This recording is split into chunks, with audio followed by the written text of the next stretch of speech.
Okay, I guess we'll begin in a minute now that Lauren's arrived.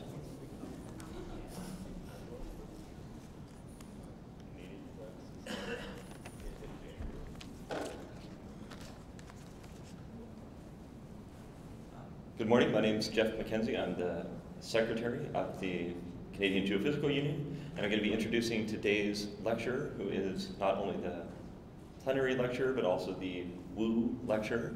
The WOO lecturer is a lecture that's part of the hydrology section of CGU.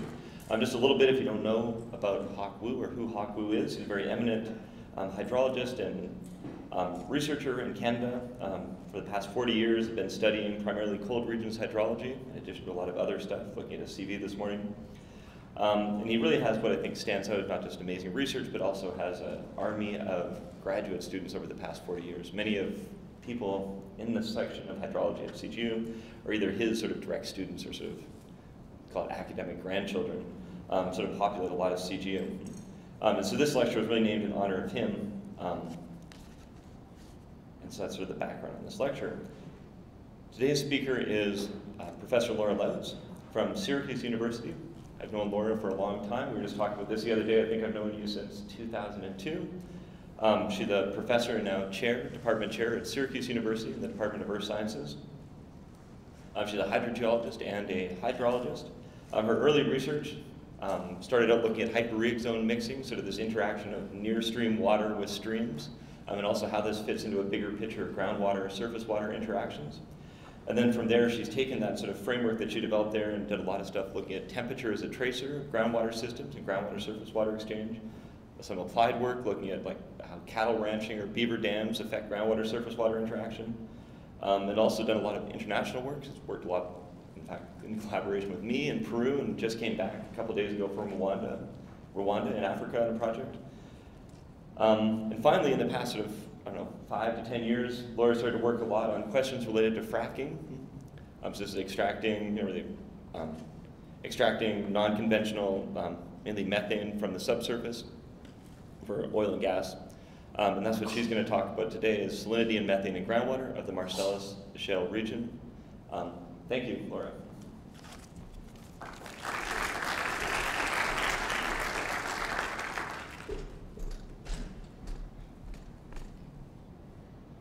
Okay, good morning everybody, and thanks so much for getting up early to join us for the presentation today. And thanks, Jeff, for the introduction. So yeah, my talk today is a bit about shale gas, hydraulic fracturing, and water quality.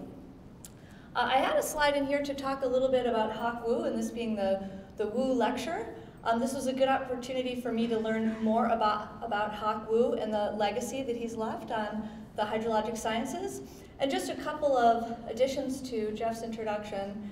Hock Woo bridged different areas of hydrology, and I guess I wanted to put my talk in context and thinking about the contributions Hock Woo has made and how my presentation might speak to some of those things. So he used stochastic and statistical methods for hydrologic problems, and advanced work combining empirical, experimental, and observational studies with deterministic and stochastic modeling. And so the work today that I'll be presenting, I hope, speaks to some of those topics that he's advanced within our discipline. Before I get into the presentation, the work that I'm presenting is a highly collaborative project. And so I want to acknowledge some of those collaborators and contributors. So this work, affectionately called Project SWIFT, that's our acronym, Shale Water Interaction Forensic Tools, was conceptualized by Greg Hoke, Zunli Liu, Don Siegel, and has contributions from John Kessler, John being from the University of Rochester, the others from Syracuse. And of course, all the work that I'm presenting has been made possible by the contributions of a number of different students at all different levels. High school students, undergraduate students, community college students, graduate students from different universities, and I think you'll see that effort reflected in the presentation today. We also work a lot with homeowners, and so we have engaged with hundreds of homeowners in 5 counties of southern New York, Steuben, Broome, Tioga, Chemung, and Chenango counties, and so I want to acknowledge their contributions too. And then of course, this project, nothing's possible without some financial support, and that's from a combination of sources, including the NSF, Syracuse University. Okay, so before kind of getting into the water quality work that's the centerpiece of the talk, I wanted to provide a little context for the Marcellus Shale. I'm sure you've all heard of the Marcellus Shale. I'm sure you are all familiar with hydraulic fracturing and shale gas.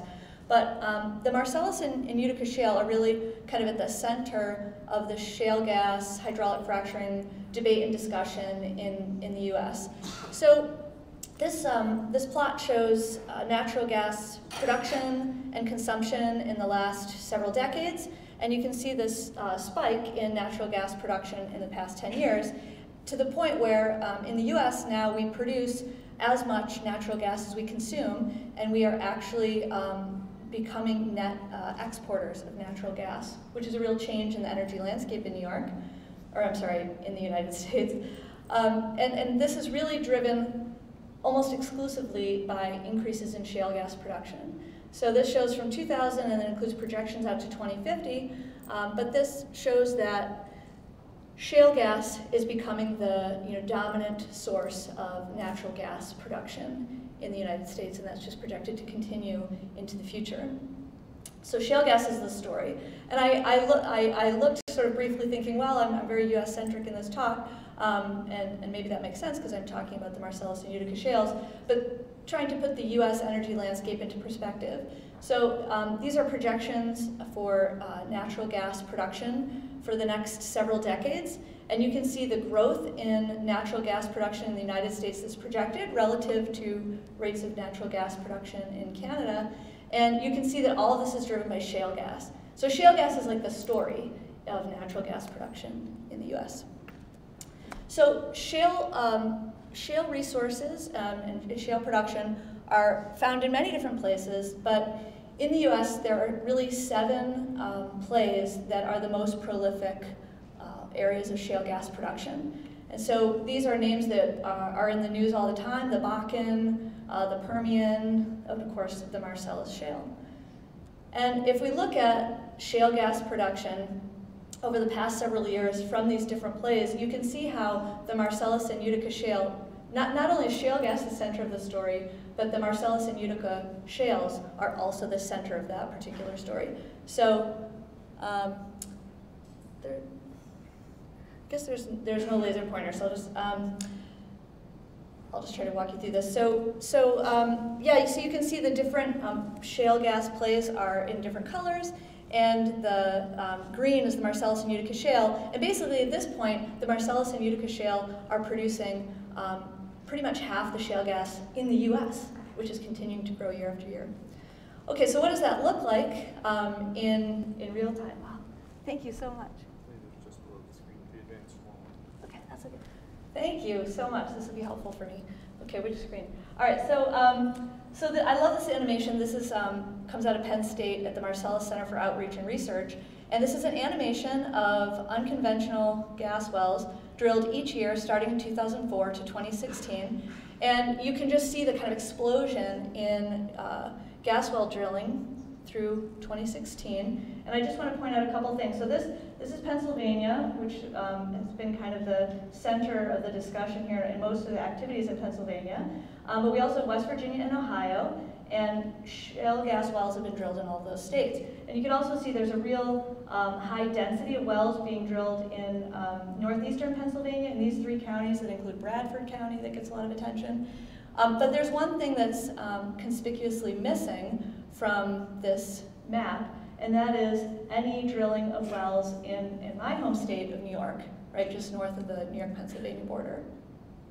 And that's because in 2014, our governor, Andrew Cuomo, passed legislation that bans hydraulic fracturing in New York State. So we don't have any horizontal wells or hydraulic fracturing in our state, and that's the only state in the Marcellus and Utica shale plays, right? There is drilling in Pennsylvania, West Virginia, and Ohio. And this was really driven, actually, the articulated reasons for this at the time this legislation was passed was that there were health concerns. They'd kind of studied the potential health impacts of hydraulic fracturing, and that was one of the primary justifications for the permanent ban. And there are a number of environmental concerns that people have around this issue, around shale gas and hydraulic fracturing. And that's kind of what I'm speaking to today. So the environmental concerns for shale gas production include the topics that are near and dear to my heart, which are groundwater and surface water interaction and water quality. And there's concerns for potential contamination of groundwater and surface water from the fluids that are injected during hydraulic fracturing, from the potential for the gases that are being produced, the methane, to migrate into shallow groundwater aquifers, and also for the production of natural gas, which also produces a lot of water, to produce naturally occurring chemicals that are found deep within the subsurface and bring those to the surface and introduce them into surface and groundwater systems. I think this is also amplified in the Marcellus and Utica shales because many of these areas are actually rural areas, and so most of the people who live and work in these areas of Pennsylvania, West Virginia, and Ohio, they all have private wells that produce that they use for their water supply. They're not on municipal or city water supplies, and so there's a lot of concern, a very personal concern about the quality of their water, which of course affects their livelihood, property value, health, etc. So these things kind of intersect and really amplify, I think, these environmental concerns. So again, I'm sure you're all familiar with just the concept of hydraulic fracturing and horizontal wells, but just to point out a couple things to keep in mind for the presentation, I like this diagram because it shows the idea of a well being drilled vertically and then of course turned horizontally along the shale gas layer, and the concept of injecting these fluids and fracturing the shale and the gas and water migrating to the surface, but it also highlights a couple of important points. And one is that the depth of hydraulic fracturing these shale gas wells is typically high, could be thousands of feet or beneath the surface, and this is really deep, particularly in context of the shallow groundwater aquifers that these private wells and even municipal wells are tapping into. So this is obviously not a diagram to scale, but it's trying to give you a sense of scale of what are the sources of water for municipal and private wells, and how does that relate to the depths at which hydraulic fracturing is happening. Okay, so I also, I mentioned that these areas are rural. This is another one of my favorite sort of maps showing information about this issue. This shows the counties in the United States, including areas of the Marcellus and Utica shale, and the density of wells that are drilled in these counties. So the darker brown colors indicate more hydraulically fractured wells in those counties.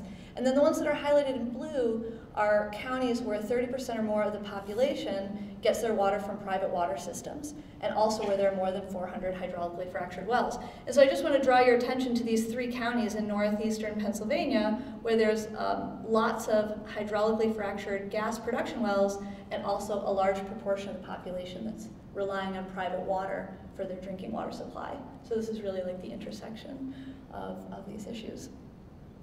So a little bit about the hydrogeology of this area. This is a conceptual diagram from a USGS circular by Heisig and Scott. And this is a really nice kind of visual of what the hydrogeology looks like in northeastern Pennsylvania and southern New York, in areas overlying the Marcellus and Utica shales. And what we have is, we have some topography here, and also at depth, you find very salty Appalachian Basin brines. And so the water at the depths where shale gas is produced is very salty, and then that transitions to the freshwater system, which is what people are tapping into for their private water supply. And so based on this conceptual model, depending on where you drill a water well, you can start to draw water out of the ground that might naturally interact with this system. You might drill a well in a lowland area, maybe where there's some natural fracturing or like preferential flow paths in the subsurface that would allow the brines, which are charged with methane, to naturally migrate into shallower groundwater aquifers where they can be introduced into people's water supply, which is something happening sort of in the background and then we're overlaying the hydraulic fracturing, gas production, produced water on top of that. And so deconvoluting what are natural variations in water quality and what kind of changes in water quality might be introduced by hydraulic fracturing is a non-trivial task, and that's kind of what I'm talking about today. So originally when we started this project really back in 2014, 2012, sort of spin up during that time, we had anticipated that hydraulic fracturing was coming to New York State. And so we thought we've got to get out and get some baseline water quality data before the shale gas production begins. And it's still possible that hydraulic fracturing will come to New York State. The political landscape is always changing, but at the moment we have a permanent, however permanent can be, we have a ban on hydraulic fracturing. So we've used this opportunity to use our study site, which is these 5 counties of southern New York, to do kind of a control versus treatment assessment. So it's sort of an interesting experiment that's happening where just north of this border, there's no unconventional gas production, and immediately south of the border, there's a lot. And the geology and climate of this area is the same. And so it's an interesting chance to sort of look at the New York is pre-hydraulic fracturing, so we can look at it as such and then compare that to what we see in Pennsylvania. Okay, so I'm going to address 2 research questions today, which I've been working on in the context of water quality and trying to think about how we could fingerprint potential water quality problems associated with hydrofracking from natural variations in water quality that we see in the absence of hydrofracking or shale gas production.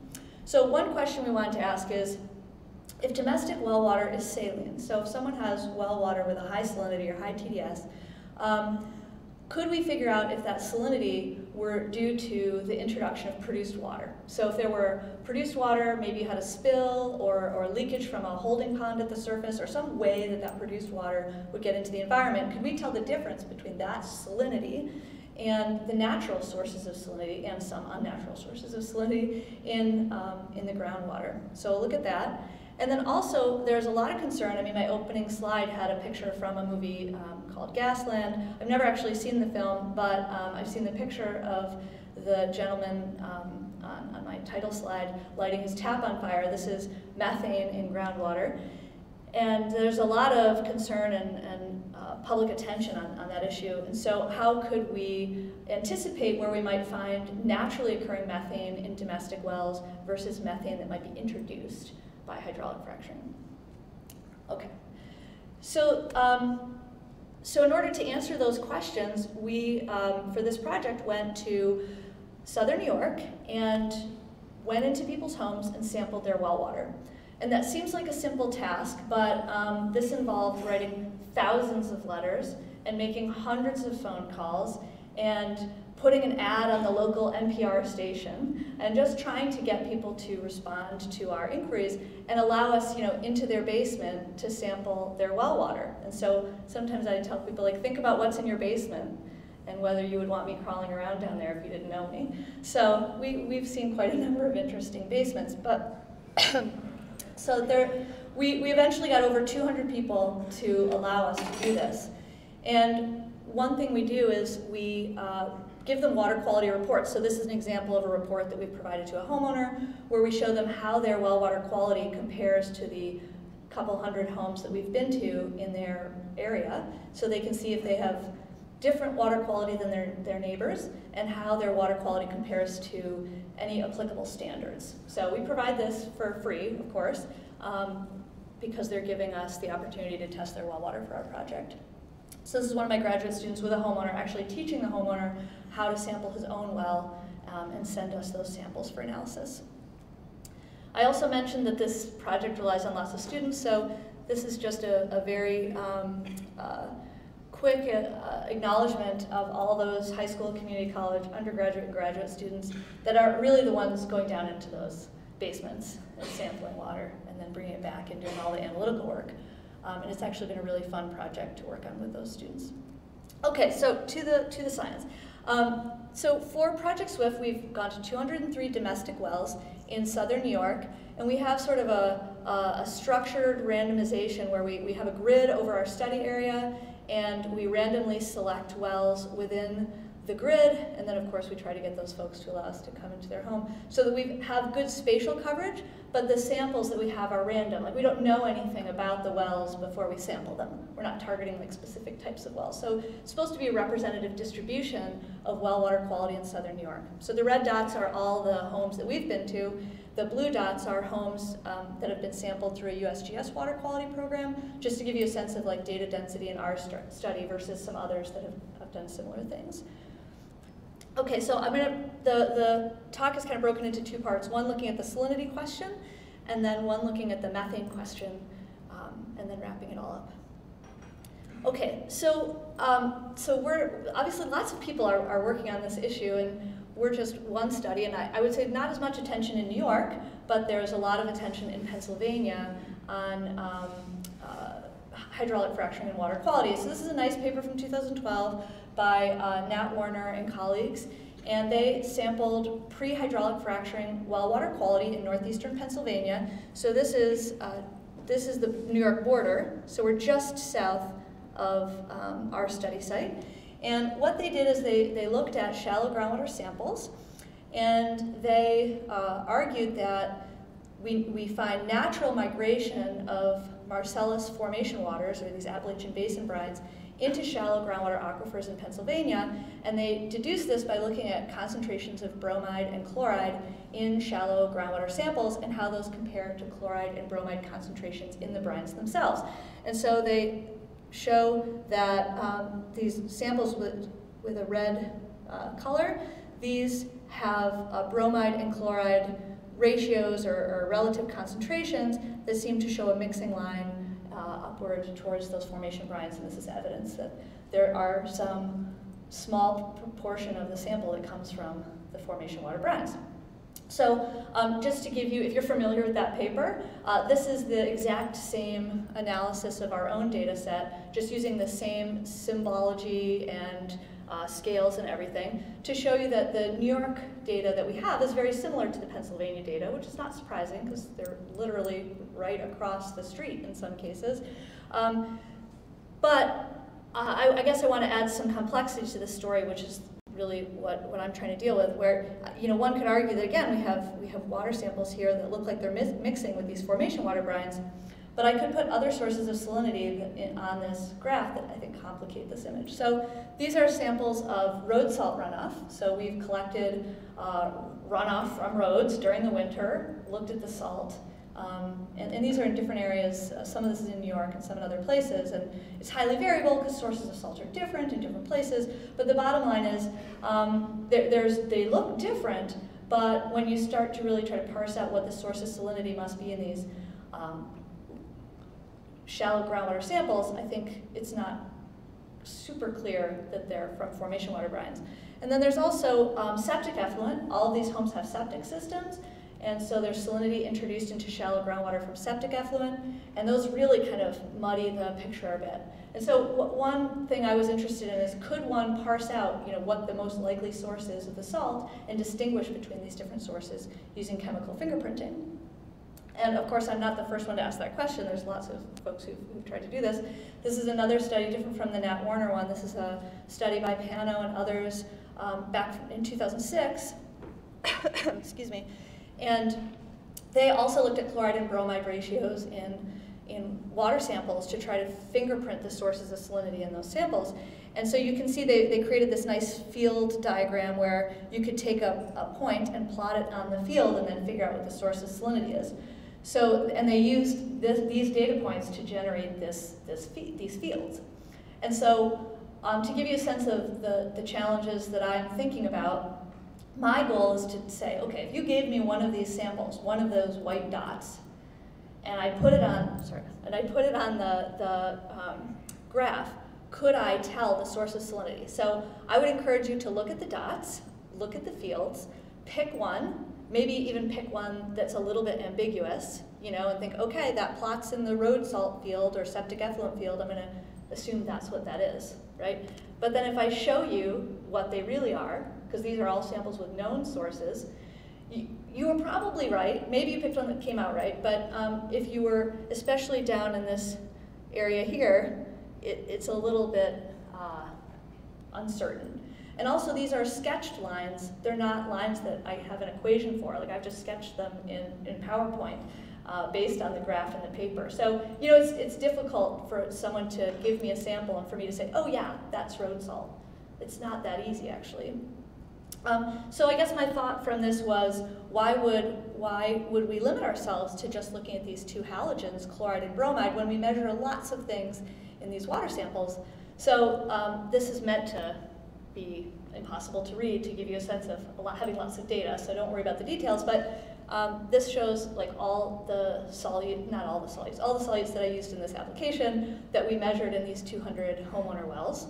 And you know, the chloride and bromide plot is just one of these. So there's lots of different relationships that we could use to try to fingerprint sources of salinity besides just chloride and bromide. So that's what we do. And so just quickly, I'm going to show you a model that we've developed to try to more definitively fingerprint sources of salinity based on their chemistry. And basically what we do is we generate synthetic data or training data by using a very simple two-component mixing model and taking sources of salt, mixing them with shallow groundwater artificially, you know, like in our minds or on our computers, and making training data sets of what we think that chemistry should look like. And then we train a statistical model, a classification algorithm to discriminate between those groups, and then we use that to determine sources of salinity and unknowns, and we've used validation data to try to assess how well that model works. So it kind of looks like this. You can imagine we have our road salt or our animal waste. Fortunately, we don't have to do this for real. We just do this on the computer. But we know the distribution of chemistry in animal waste. There's actually some pretty good literature on that. And we know what low salinity groundwater looks like. So if we poured a little animal waste into our shallow groundwater, what would the chemistry look like? And so this is an example. The lower right here is just one plot of some training data. So it's synthetic data, but you can see these different clouds that show different populations that have different overall chemistry. And this shows chloride and bromide, but I could have shown many different plots. This is all water chemistry. So we train a multivariate statistical model, and I put this in here not to belabor the statistics too much, but maybe folks are familiar with principal component analysis. I think that's probably one of the most commonly used multivariate statistical tools, and basically you feed a data set into principal component analysis, and the goal is to create just a couple of linear combinations of the original variables that explain a large portion of the total variance. And so you can take a 9-dimensional data set and reduce it to the 2 dimensions. Linear discriminant analysis is basically the same thing, but rather than trying to just explain variance within one sample or one population, we're trying to use those linear combinations to separate groups and discriminate between groups. And so we do that in this case. So this is the product of that modeling exercise. And this shows a plot of 2 scores, which are linear combinations of the original solute concentrations. And so they're a function of those. And I've given them just my interpretation. You can do this in statistics, in multivariate statistics, and just try to explain what I think these represent. And so like the one score is very much related to the bromide concentrations. So I'm calling this a Bryan score. And one is very much related to the chloride concentrations, and one to potassium. And so I can sort of interpret what they mean. And you can actually see the arrows showing those are hard to read, especially if you're sitting way in the back, but you know, we can look at how these scores correlate to the original variables. But regardless, I've got different clouds here that show these different sources of salinity: road salt, basin brines, organic waste. And so now I can do the same exercise where I can put points in the field, just like with the bromide to chloride plot, and then I can fingerprint them in the same way, but it's more definitive, and that the discriminant analysis like draws a line in the sand, if that makes sense, for you to classify samples. And so we've tried to validate this, because it's tricky actually. You know, you can train this model, and you can fingerprint unknowns, but how do you know that that's correct? And so we applied our model to a data set that I mentioned earlier, this data set by Pano and others, where they looked at bromide and chloride ratios to fingerprint salinity. And they have a really beautiful data set of water samples contaminated by different contaminants. And so we can look at samples that we know to be contaminated with basin brines and know to be contaminated with road salt and we know are contaminated with animal waste, and then we can see whether our model gets it right by throwing those into the model. And so we did that, and this is just similar maybe to it's very similar to the bromide chloride plot earlier. These are all of our unknown, I'm sorry, this is all the validation data. So we know the source of salinity, where those points fall in our field, and which ones were labeled correctly and which labeled incorrectly. And for time, I'm just sort of showing you this as a demonstration without getting into the nuances of it, but the idea is it's just like using ratios or halogens, but we have a definitive way to classify, and we have used validation data to assess that that's effective and to get a sense of the confidence that we can place in these classifications. So then of course, the most interesting thing is to actually apply this, and what did we learn? And so if we look at our 200 homes in southern New York, and we look at those that have relatively high chloride concentrations, we can infer the source of the chloride based on our model, and we've done this. And so the bottom line is, in New York, where there's no hydraulic fracturing, shale gas production, our homeowner wells, when they have salty water, about a third of their high salinity wells, the salinity is from mixing with Appalachian Basin brines. So perhaps those wells are near that transitional zone between the freshwater aquifer and those deeper brines. And so this will make it difficult to determine in the future if formation brines have been introduced because they're already there presently. And so we can fingerprint them, but we also have natural mixing of these brines with shallow groundwater. Okay, so kind of the next part of this is to look at the methane concentrations. And I think this is an area that sort of more recently has gotten the most attention. And so we're again in New York, and so what is the natural occurrence of methane in shallow groundwater in New York, and how does that compare to Pennsylvania?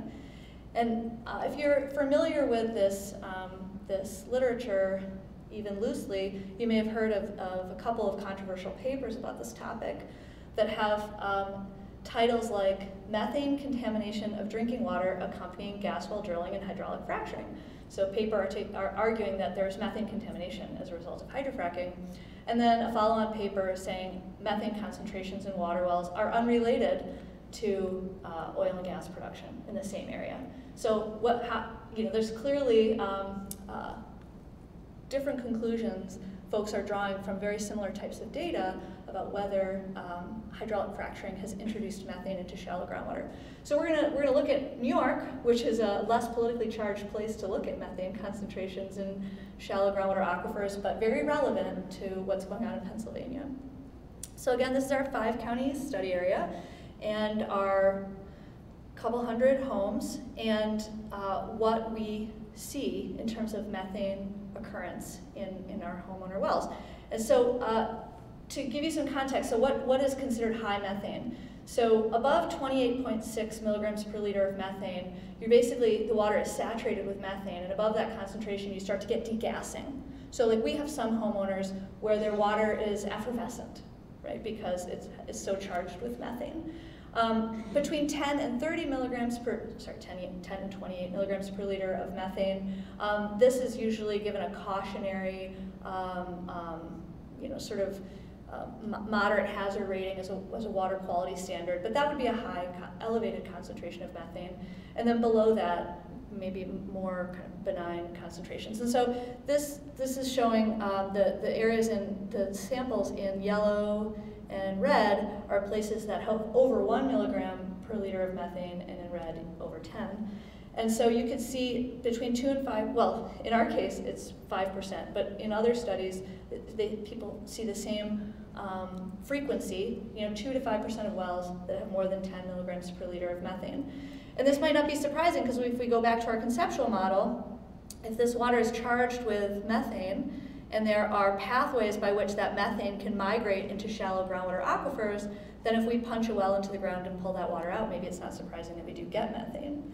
And we might be able to predict where that would happen naturally. Perhaps it happens in lowlands and valleys because they're closer to that transitional zone. Maybe it also happens in wells that we think are pulling some water that is mixing with these brines. So maybe there's some characteristics of these wells that we could use to predict where we would find methane naturally. So there's a lot in the literature about methane occurring in valleys, preferentially occurring in valleys. And I grabbed this screenshot because I literally did one day Google, what is a valley? And I did this because it sounds like a ridiculous question, but when do you leave the valley and enter the upland? I mean, where's the line? And so if I have a well and I put it on a topo map, how do I classify it if it's a binary classification? So we all know what a valley is, of course, but they're tricky to define. And so people have used different ways of defining valleys in the literature. People have done slope and relief analysis using DEMs. That's a USGS approach that they've used to distinguish valley wells from upland wells. And so we did that in our study site, and you can see the map, and the blue are valley wells and the yellow are upland wells. And the details don't matter, just the idea that we would do this. There's other studies that have used proximity to National Hydrography Database flow lines. So if you're near a river, you're in a valley. If you're not near a river, you're in an upland, and getting a cutoff that way, and different distances, 1,000 feet, 500 feet, because these are US publications. And so, so we've done that, and if you compare these, you get different classifications. So they don't yield the same result. And then another study in the literature used mapped valley aquifers to say whether things are wells or uplands. And anyway, so we've tried this all. And here's what we find, is that if you use this relief and slope analysis that the USGS has done, you don't really see any difference overall in the methane concentrations in wells positioned in those two areas of the landscape. If you use the flow line analysis, you see that the valleys indeed do have higher methane, but it's really weakly significant, so one could argue about that, I guess. And then these mapped valley aquifers show that the uplands have more methane. So, it's tricky to figure that out. Okay, but if we keep going, maybe it's the water type. Maybe it's these wells that are pulling water that has more sodium, indicating mixing with these basin brines, as opposed to the calcium bicarbonate water that we typically find in the upland areas and the more freshwater wells. And so we've looked at whether the water type is correlated with methane concentration. And so these are our homeowners and the different water types, and then the distribution of methane concentrations.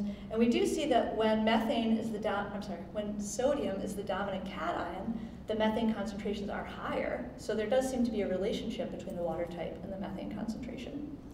So, so this is all interesting. We can look like, is it this variable? Is it that variable? Is it this one? Which one's the best predictor? But maybe you could see that if I know your water type, I still don't really know whether you have high methane or not. It's not a very definitive predictive tool. Certainly the valley business is not very predictive.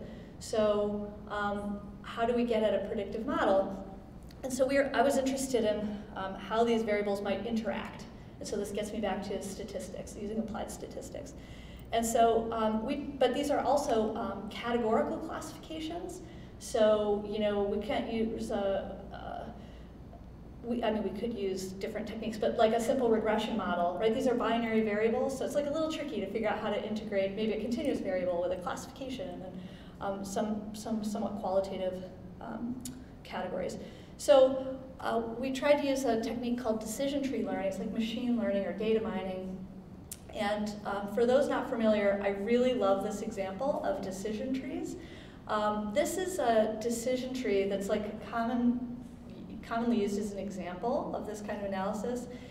And this is a decision tree showing who survived on the Titanic. Okay, so this is where you take the manifest from the Titanic and look at variables for the individuals on the Titanic, whether they were male or female, their age, whether they were with other family members, different demographic information, and then use that to try to develop a model to predict whether that individual would have survived or perished on the Titanic. And so when you feed that manifest into a decision tree learning tool, you get the following flow chart. So this is something derived from the data. There's no, like the machine learning doesn't know anything about the Titanic or the people on the Titanic, right? This is just the most efficient way to bin people into whether they survived or not and create the most efficient predictive model. So the first question you need to ask to make this prediction is, was the passenger male or female? And if the passenger was female, that's actually all you need to know.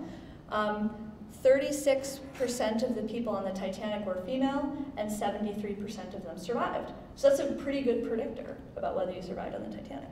If the answer is yes, this is a male passenger, then we need more information. We need to know the age of that person. If the person was older than 9.5, then that is a good, an adult male, that's 61% of the passengers on the Titanic, only 17% of them survived. And then if it's a young person, we need to know, was that person with siblings or with a family? And if they were, then they were unlikely to have survived, and if they were not, then they were likely to have survived. So I guess the bottom line here is this is a completely empirical model, but it jives with our conceptual model of decision-making on the Titanic, and that it shows that the data suggest women and children were saved first, which is our conventional wisdom, and the data actually bear that out. So when we're looking at methane, which is maybe a little more of a benign decision tree, oh, well, maybe it's more, maybe, I don't know, then what is the most efficient way to bin wells into categories to figure out whether they would likely have methane occurring naturally or not? And that's useful because although it's completely empirical, it can affirm our conceptual model or show that there's an alternate conceptual model that we should apply. So this is the decision tree for our data set in New York, where, and actually this is integrated with other data because you need lots of information to train a model like this. So we put in 658 observations from New York and Pennsylvania. They're all pre-hydraulic fracturing. And if you look at all those wells, 7% of them have methane concentrations that are over 1 milligram per liter. So that's what this pie chart shows, right? We have 658 wells, 7% of them have more than 1 milligram per liter of methane. And then we can bin them, and this is not my arbitrary binning. This is a computer algorithm, a statistical model that's trying to figure out the most efficient series of pathways to bin samples. And so the first division here, and the arrows here, their thickness shows the number of samples that like fall down the tree in this way. That most samples, sodium is not the dominant cation, calcium is. And if calcium is the dominant cation, you go over here, these are all those wells. There's 535 of them, but only 2% of them have methane concentrations over 1 milligram per liter, whereas if sodium is the dominant cation, about half of them do. And then although the valley-upland distinction is not super predictive on its own, it does show up here as having some predictive power in this category. So in other words, if a well has sodium as the dominant cation and it's in a valley, then 56% of the wells have methane above 1 milligram per liter, and if it's in an upland, only about a third. And so this is still something I'm interested in developing further, but the idea is, could we predict where natural methane occurs so that if you see elevated methane concentration in a home with this water type, maybe that's unusual, and maybe that would be an indication there's something unnatural that we could attribute to the source of the methane, and so we could get at that kind of probability. Okay, so in summary, high salinity in domestic wells in southern New York and in the Appalachian Basin, in areas overlying the Marcellus Shale, I should say. High salinity is common, and it's also commonly due to natural mixing with Appalachian Basin brines. And high methane is also somewhat common. 2 to 5% of wells have naturally occurring methane. And we tend to find that methane in wells that are positioned in valleys and tap sodium-rich waters. And we think that's because of the saline groundwater that's also charged with thermogenic methane mixing with shallow groundwater. So I should have said, like going back to this is a purely empirical flow chart, but it jives with our conceptual model. So it makes us think this has some process process behind it. It's not just, it's empirical, but we can explain it. It jives with what we think we should see. But I think it does remain a challenge, and I think it will continue to remain a challenge to predict whether methane or salinity is associated with shale gas, because we also have these things occurring naturally, and not only trying to fingerprint the source of the salinity, but also whether that is due to shale gas activity or not is a really challenging undertaking. So with that, thank you for your attention, and I'd be happy to take any questions. Thank you so much.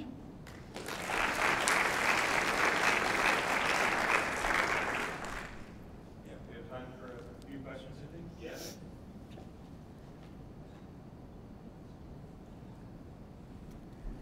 Yes. Are you going to move towards looking at isotope ratios of anything? Okay, so the question was, will we look at isotope ratios of anything that we've measured? That's a good question.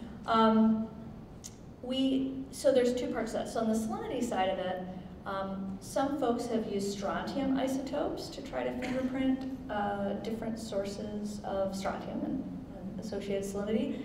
But we find there's basically in the samples that we have measured strontium isotopes, there's just like 0 variance in our data set. So I don't know why that is, but in frustration I haven't explored it further. But it did occur to us, but I haven't really advanced that. So there is that. On the methane side of things, there's lots to look at in the methane itself to determine whether it's biogenic in origin or thermogenic in origin, which could be very useful.